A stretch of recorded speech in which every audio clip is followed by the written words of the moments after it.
Happy New Year. It is officially 2025. I hope you all had a fantastic holiday season and are excited, as I am, about kicking off this new year. Now, if you're anything like me, you've been reflecting on where we're headed for the year. And let's face it, one of the top questions that is on everybody's mind right now is what are the price targets for Bitcoin? What are the price targets for Solana in 2025? But more importantly, how do we even begin to arrive at these conclusions? To help us unpack this, I'm thrilled to introduce you to Patrick, also known as CryptoRookies. Patrick is a seasoned analyst and has been on this YouTube channel for quite some time now to break down some of these more complex trends that are happening in the market. Patrick, welcome back to the show. It's a pleasure to be here. And yeah, the price targets is one thing, but also the timing. I think we have to take a deep look at both just to be safe. Yeah, that's interesting. So right now I'm looking at a chart of the total crypto market. Like in 2018, the bull market really peaked like in basically the 1st of January or like in that month. It was pretty explosive all of this time. And then we went back down. And like, let's say that you take a Fibonacci extension.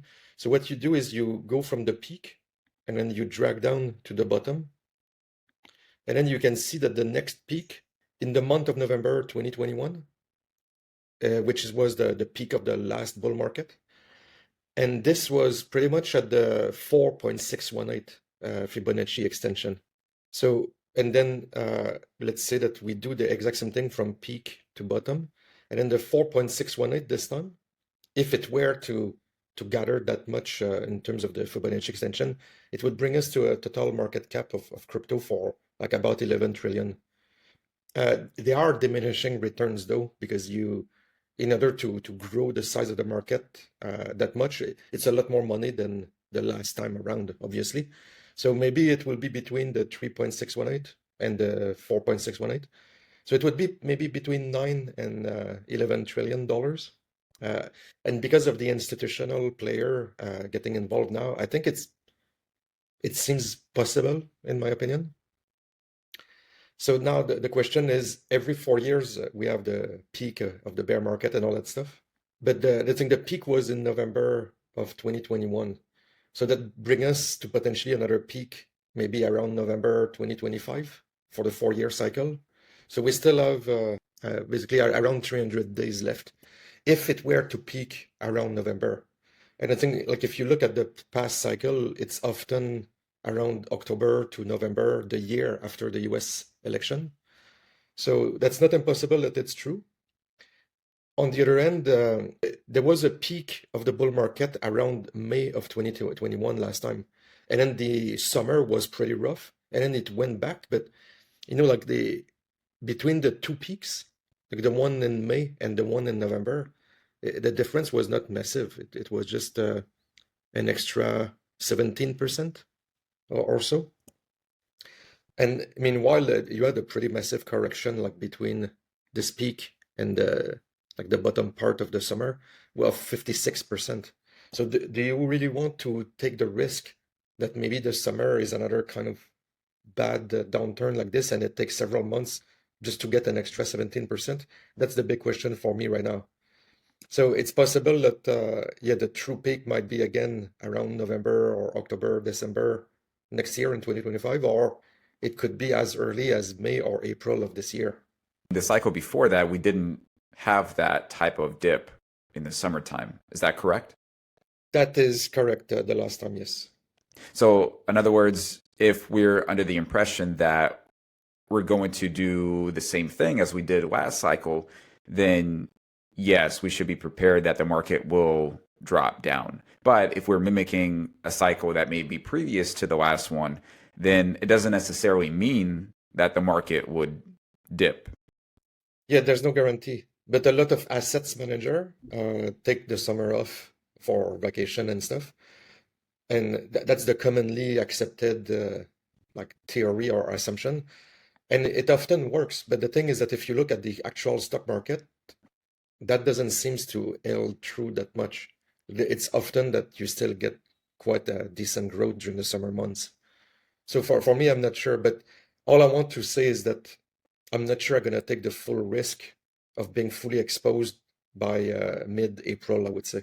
I'll still be exposed to the market, but I will definitely reduce the leverage that I use to trade and stuff.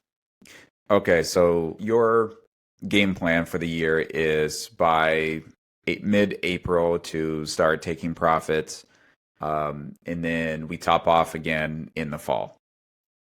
Potentially, yes. Okay, and It so depends if there's a significant recession and things like that as well. It's hard to really know. yeah, But there's certainly black swan events, and that's why we're having this conversation because nobody has a crystal ball. But when you, given that the market cap of the entire industry, if you're predicting it to be from 9 to 11 yeah, trillion, what is your price target for Bitcoin? yeah, we'll get to that. Just one last thing while I'm on this chart. But if we were to look at January is this bar. So you see the amount of growth that happened in this time frame. Let's say that even we just go to the first peak. It's a 237% growth on the total market cap. And if we were to say that right now we're here and we go to this peak it's 172% growth.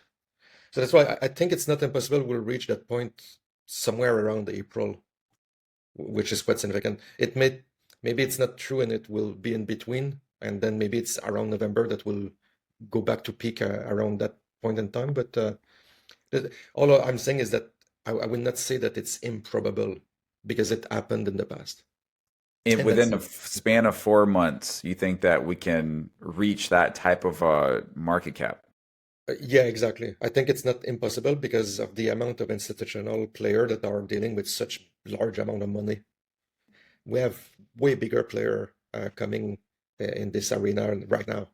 And it's saying in their case, they are concentrating their money into the ETF, so Bitcoin and Ethereum, and assuming that we'll maybe get a few more ETF, maybe Solana, maybe a few others. I'll play that into my decision making. But now let's move to the Bitcoin dominance chart. So we have some sort of wedge that seems to be playing out right now. Like this was the Bitcoin dominance in 2018.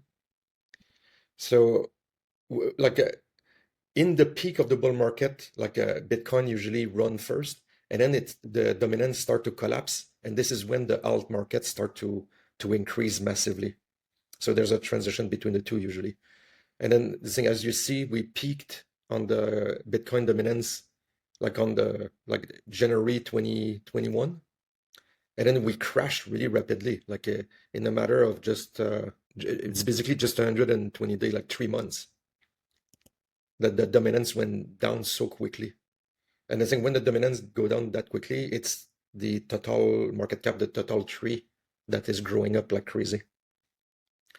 So I think it happened in the past, but we see that there's some sort of angle going on both sides. So I think this time around, for me, I would expect, let's say that if we're talking about a cycle that peaked maybe in April, in theory, if it followed this trend line, we're going to be maybe peaking at 41%. So if we reach $9 trillion of total market cap, and then the Bitcoin dominance dropped to 41%, that means that the total like market cap of Bitcoin would go to maybe 3.69 trillion. And if we look at the total market cap right now for Bitcoin, so we're at a little bit less than 3.69 divided by 1.9. So it's a factor of 1.9 times the current price, 6. So that could be like about $186,000. So that's one way that I arrive at that number. You think that we can arrive at that number mid-April? That's not like if we reach the peak of the bull market around that time, that could be.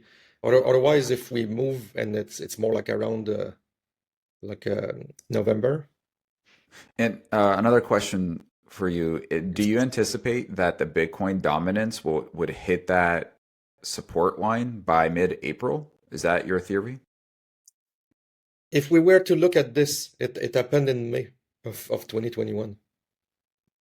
I think it went all the way down very quickly between January and May. So I think it's not necessarily impossible again. The thing is that they didn't have a constant flow of institutional investors putting money in a restricted amount of asset like Bitcoin and so on. And those people will not rotate outside unless there's a different asset on the market that is supported by the ETF. And I think there will be, but it's not going to be a massive amount of alts that become traded by the ETF and by institutional players. So I think there will be a disruption on the capital rotation that we normally traditionally see. So for me, I'm not convinced that the Bitcoin dominance will go that far down. As a matter of fact, I would think it maybe go to around 50% or so. And I think if we were to take a Fibonacci retracement,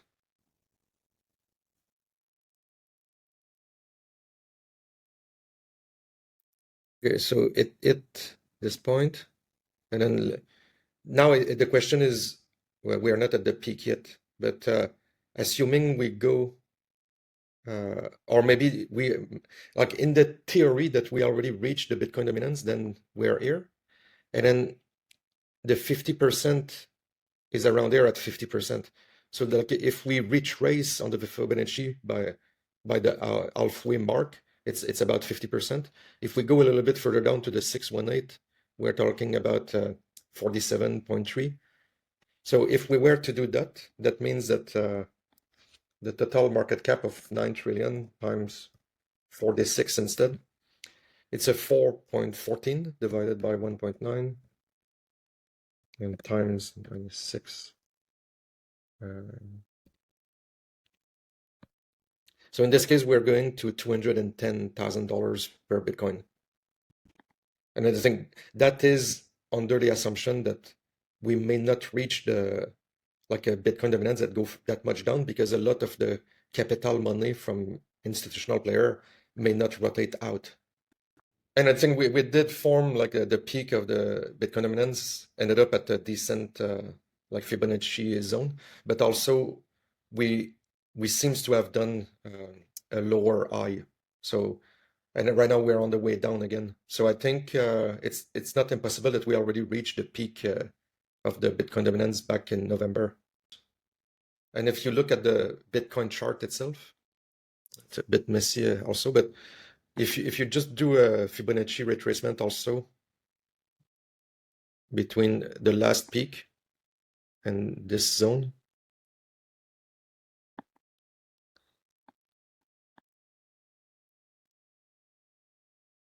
so we get to like a 3.618 that is roughly $210,000, which is very similar to the number we just came up with earlier if the Bitcoin dominance doesn't drop down to 42%. Otherwise, maybe we'll go to between in that zone, between 160 and 200. That's not impossible. But for me, I would say the $200,000 mark seems to be more probable in my mind. And maybe that number psychologically will be much more difficult to break unless, I don't know, Yeah. we're talking about stockpile reserves of multiple countries.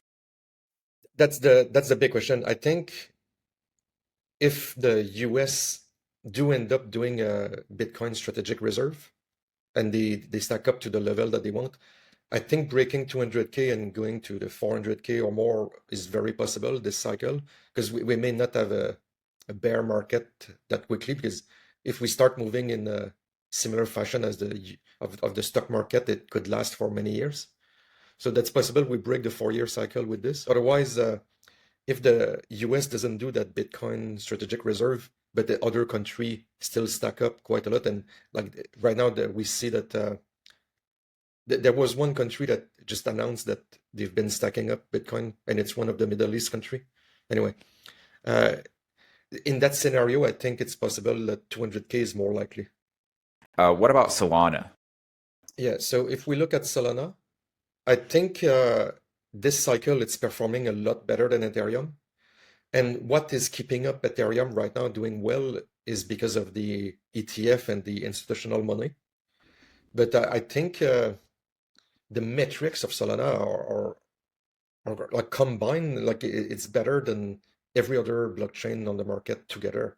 So I like right now it looks like Solana might actually be the real Ethereum. It's not probably gonna beat Ethereum, but it's gonna catch up quite significantly in my opinion. So in my opinion, I would say that like going to a 4.618, which would be like if we take the last peak to the bottom, would be at around 1,176 roughly.